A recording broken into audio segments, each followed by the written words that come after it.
fun. His record's pretty immense. Like, I think he has to go number one. And then it gets a bit interesting. So we've got Lomachenko. Top fighter. Has to be. Or should retire. The guy's not fighting. He's old. Nah, do you know what? I think it's disrespect. Got to put him in good, not great, at least. Should retire as mental because there's some fighters in this list that don't beat Lomachenko. True. If he's going anywhere, it's either retire or top fighter. There's no in between with him because he's not average and he is great, but it's his age and his activity. I mean, so if we're doing it off that, then you have to put him in should retire. I think so. That's hesitant. But I mean, is he realistically? Is he going to fight again? Probably not. We don't know. Might do. We can put him top fighter for now, but if top fighter starts getting built up, he's getting dropped. Frank Martin, obviously recently fought Gervonta Davis, did okay, and then got his shit rocked, if we're being honest. So yeah, I'm not really sure. I think he kind of has to go average. I don't think we've seen anything of him that's been too. Frank Martin. Average. Honestly, average. Yeah. There's no ifs, whats, buts, and maybes. He's average.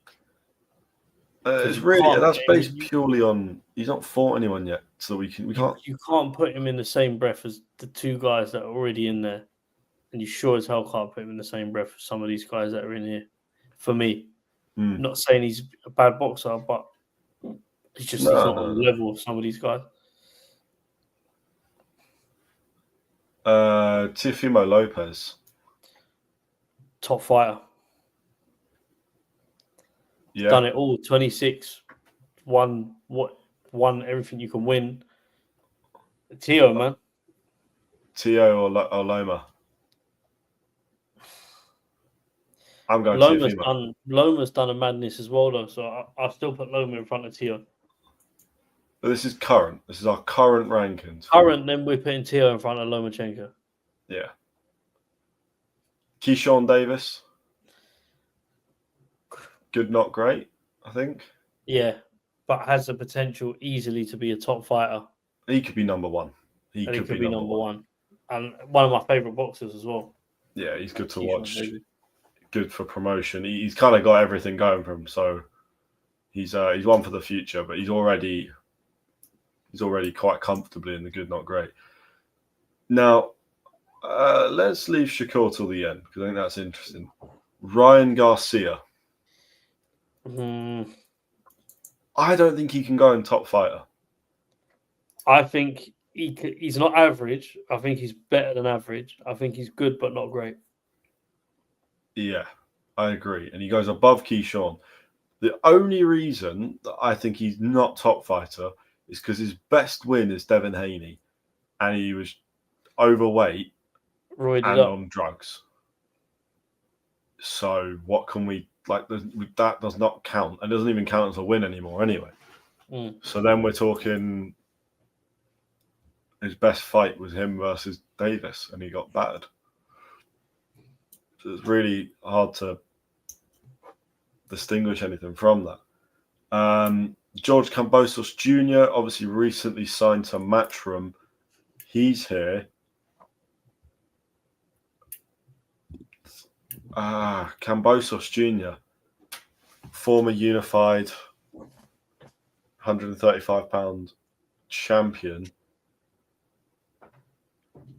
Ooh, I think good, not great. 100%. Below. Kambosos has been in wars, though. Don't get it twisted. He fights everyone as well. Like, that's why I like him so much, because I just feel like he's up for anything. But having said that, good, not great. Good, not great. I think the way he won his titles is probably a shock to everyone, but It's a huge upset. He also wasn't somebody who was going to retain them for a while. So I was going to say good, not great. I think it's disrespectful to put him average, but for me, I wouldn't have him in his top fighter. Yeah. Jack Catterall, I think is either the bottom of top fighter or the top of good, not great, and I'm not really comfortable putting him anywhere else. I think you have to put him in top fighter. Bearing in mind he should have been undisputed as well.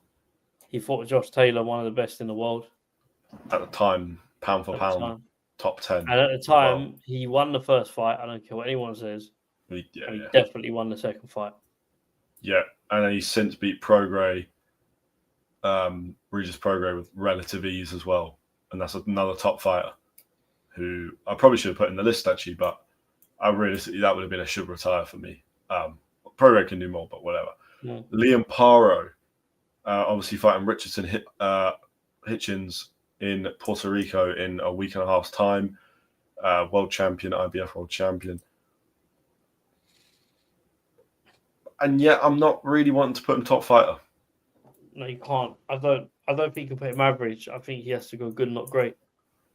But and that's not to say that he can't get to certain avenues. But at the moment, I think we've got him a good, not great, and I think that's respectable. Above Kambosos. Are we putting Keyshawn Davis? Are we putting the Kambosos above Keyshawn Davis? I am. Are you not? Right, watch when them two fight, innit? I'm saying, currently speaking, Kambosos has done a lot more than Keyshawn Davis, and I'm not. I don't know.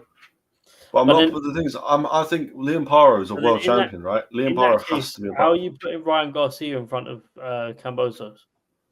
Yeah, that's a good point. So, the list is a bit fucked up. So, do we drop Ryan Garcia all the way down here then? Not have to. There.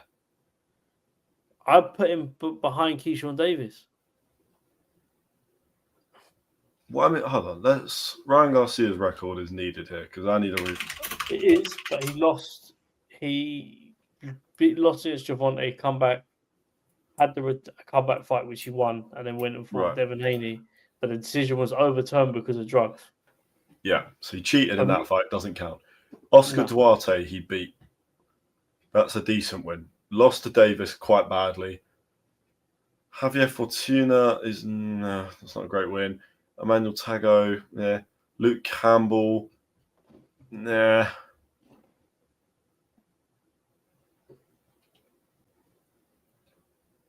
mean, Luke Campbell's a great fighter, but not that level. All right. I think Garcia has to be above Keyshawn Davis. Mm. But they should all be below Paro. Paro beat the bogeyman in the division, who we're going to talk about. Kambosos has to be above the two of them. Yeah. Devin Haney. He goes in front of Teofimo Lopez at the moment. Yeah. People are going to get it twisted, but Devin Haney is one of the best fighters in the world. Mustard. He's unreal. I genuinely, I don't care about the Ryan Garcia fight. Devin Haney is one of the best fighters. Also, what he done to Regis Prograis as well was problematic. Like very calculated and just made Regis look like a proper little man. Yeah. Catterall made Prograis look meh. But Devin Haney made it look like Prograis couldn't fight anymore. One sec, can I carry on?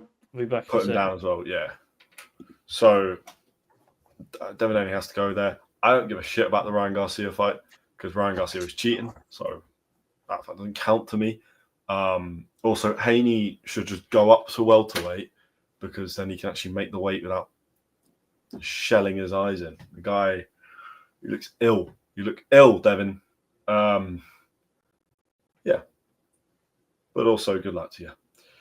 Next up, we've got Subriel Matias. Now, I know what I want to put him. I'm going to put him average, but we'll see what Paolo wants to say. I don't rate him. I think he's powerful, and he did kill someone in the ring, which is cool and all, but also I just don't rate him. I mean, let's have a look at the record of Sabriel Matias, because I don't really.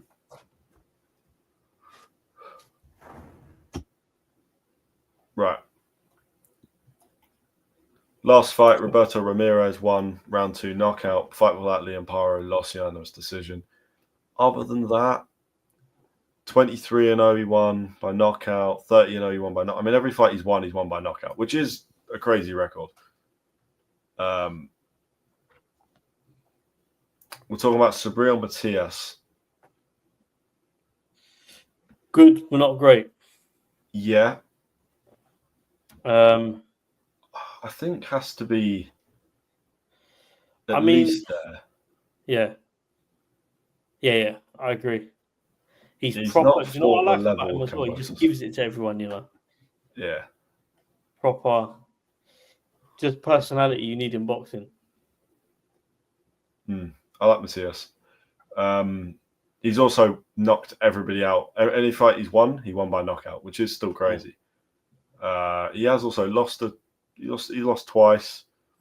He's clearly beatable, but if he hits you properly, you're gone. William Zepeda is next, and I'll be honest with you, he would have been top fighter for me before, but after the Tevin Farmer fight, I can't really put him above good, not great. I'm going there. No. I'm going there. I'm going above Garcia and Keyshawn, below Matias, Cambosos, and Paro. William Zepeda. Zepeda, yeah. Do you know what? That's your boy, though. He has to get in there. Connor's boy. This is Connor's boy, you know. No. The problem is I do back him. I do think he's really good. He's great to watch. No doubt about that. Of all the fighters on here, him, Matias, Davis, and Keyshawn Davis is good to watch as well, and Cambosos are all sort of there. Zepeda throws about 100,000 punches every fight. He gets knockouts, but like bad knockouts. He's top. But Tevin Farmer did make him look a bit silly at times. And that does worry me in terms of if he gets in there with any of the elite guys, what will happen. So I can't put him that high. And I can't really back him to the level that I was. I'm okay with putting him there. I don't think he should be above there yet. I do think he'll win a world title, though. I still think he'll be that good. I think he'll get there. This is the one we've been waiting for. Shakur Stevenson. I'm going to make this easy for you. Yeah. I've been Shakur Stevenson's biggest critic because of the fights I've seen. But let's not take anything away from what he's capable of and what he does. I think it's disrespectful if you put him anywhere less than in front of Lomachenko, in front maybe of Tio. You're saying but here's the thing. You look at it from two angles. On boxing, for me, I think Shakur Stevenson's at the top there, top fighter. Yeah, he's the best boxer on there.